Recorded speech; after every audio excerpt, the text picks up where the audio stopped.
муроди Шукрунахон соли охир аст ки дар мактаб мехонад, яъне хонандаи синфи 11 мебошад. Мактабро бо баҳои хуб мехонад, мехоҳад дар оянда табиб шавад. Имрӯз дар имтиҳонҳои омӯзиши Маркази миллии тестӣ назди президенти ҷумҳурияти Тоҷикистон ки дар муассисаи таҳсилоти миёнаи умумӣ рақами 15 ноҳияи Бобоҷон Ғафуров баргузор гардид. Ширкат варзед Шукрунахон мегӯяд ки ӯ аллакай аз дӯстон ва хешовандонаш ки бо осиби Маркази миллии тестӣ имтиҳон супориданд пурсон шуда доир ба рафти имтиҳонот андаке маълумот пайдо кардааст.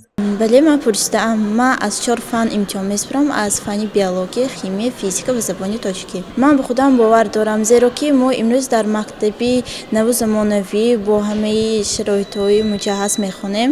Ба дониши худам бовар дорам. имрӯз дар вилояти Суғ ҷиҳати омодагӣ ба имтиҳонҳои марказонидашудаи дохилшавӣ дар муассисаҳои таҳсилоти миёнаи умумии шаҳру ноҳияҳои кишвар дар байни хатмкунандагон имтиҳонҳои омӯзишӣ ҷараён дорад. аз дар ҳамин самт имтиҳонҳои омӯзишӣ дар муассисаи таҳсилоти миёнаи умумии рақами 15 ноҳияи Бобоҷон Ғафуров баргузор гардид. дар ин имтиҳон 135 нафар хонандагон аз муассисаҳои таҳсилоти миёнаи умумӣ наздики минтақаи мазкур иштирок намуданд. дар ноҳияи Бобоҷон Ғафуров 91 адад муассисаи таҳсилоти миёнаи умумӣ мавҷуд буда, аз онҳо 135 нафар хонандагон интихоб карда шуданд. бино ба маълумотҳо соли равон муассисаҳои таҳсилотро дар ноҳияи Бобоҷон Ғафуров зиёда аз 7000 нафар толибилмон хатм хоҳанд намуд. баҳри ошноии довталабон аз рафти имтиҳонҳои Маркази миллии тестӣ назди президенти ҷумҳурияти Тоҷикистон имтиҳонҳои омӯзишӣ баргузор мегардад ва он аз имтиҳонҳои асосӣ фарқияте надорад. танҳо толибилмон ба қавли баҳои худро пас аз 3 рӯз мефаҳманду аммо донишҷӯ намешаванд. зеро имтиҳонҳои мазкур танҳо барои огоҳ шудан аз дониш ва ҳангоми имтиҳонсупорӣ раҳгум назарани довталаб пешбинӣ шудааст. баргузории имтиҳонҳои озмоишӣ чиро ифода мекунад?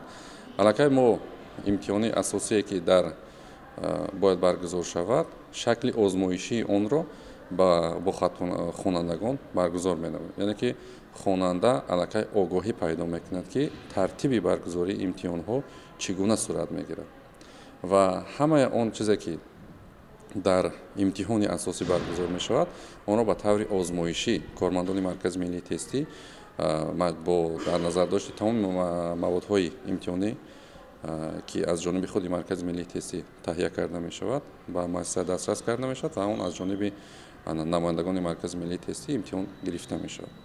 масъулин мегӯянд ки нафароне ки дар солҳои қабли зимни имтиҳонҳои омӯзишӣ ширкат варзиданд натиҷаи мусбатро нишон доданд ки ин ҳам як василаи ҷалби ҷавонон ба омӯхтани илм мебошад. ҳангоми иштирок дар имтиҳонҳои омӯзишӣ довталаб дар имтиҳонҳои ҳақиқӣ оиди чӣ гуна интихоби касб вақти имтиҳон, тартиби пур кардани варқаҳои имтиҳонӣ ва чӣ гуна ба синфхонаҳо бояд ворид шаванд огаҳӣ пайдо карданд.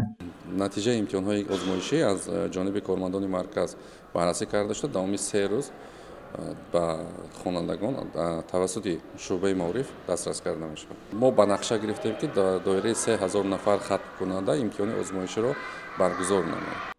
дар муассисаҳои таҳсилоти миёнаи умумии 18 шаҳру ноҳияҳои вилоят алалхусус Исфарову, Кӯлибодум, Айниву, Кӯҳистони Масъуб, Панҷакет имтиҳонҳои омӯзишӣ тибқи нақша доир гардид. бояд қайд намуд ки марказ аз 22 октябри соли 2022 имтиҳонҳои омӯзиширо дар зиёда аз 300 муассисаҳои таҳсилоти миёнаи умумии ҷумҳурӣ баргузор менамояд.